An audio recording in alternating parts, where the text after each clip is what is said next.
It was a couple of days ago. By now, everybody, it seems like, has seen this fiery exchange between White House senior advisor Stephen Miller and CNN's Jim Acosta. If you haven't seen it, here it is. This whole notion of, well, they could learn, they have to learn English before they get to the United States. Are we just going to bring in people from Great Britain and Australia? Jim, I have to honestly say, I am shocked at your statement that you think that only people from Great Britain and Australia would know English.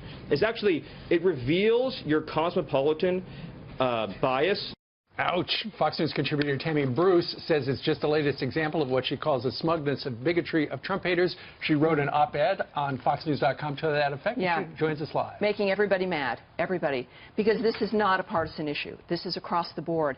And what you hear there, and the problem with this is, it's what Michael Gerson, a speechwriter for George W. Bush, noted was the soft bigotry of low expectations. So there you have an individual presuming, one, the numbers are wrong. We got like about 54 nations that have English as the official language, not just Australia and England. But it's the expectation that if there is some standard we would apply to someone who might be disadvantaged or poor or struggling, that they can't cope, that they won't be able to do it. And the low expectation bigotry effectively is the suggestion that those people will never be able to help themselves and that they'll always need to be ushered through and always need big government. But of course the American experiment proved that wrong.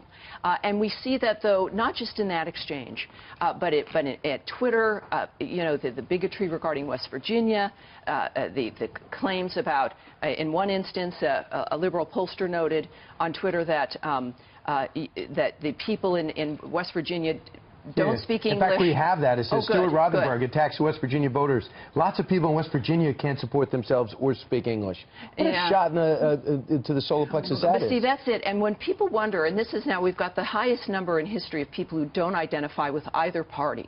It's like 4 in 10, and it's probably even more now from a year ago, 4 in 10 voters did not identify with either party.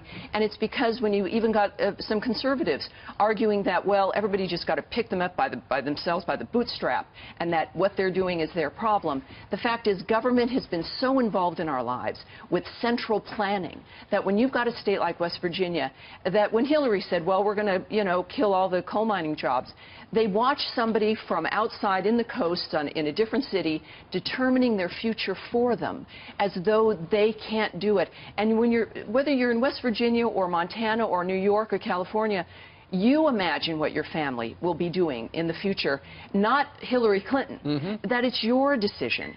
And this is what now we see is this soft bigotry, this snobbery from leadership that suggests that Americans in general don't know how to run their lives, have to have big government, and must be centrally planned. And West Virginians are saying no, and obviously, as we're seeing, most Americans are as well. Interesting stuff. Check out the op-ed, foxnews.com. Tammy Bruce, thank you very much. Thank you. It was a pleasure. Thanks for having me.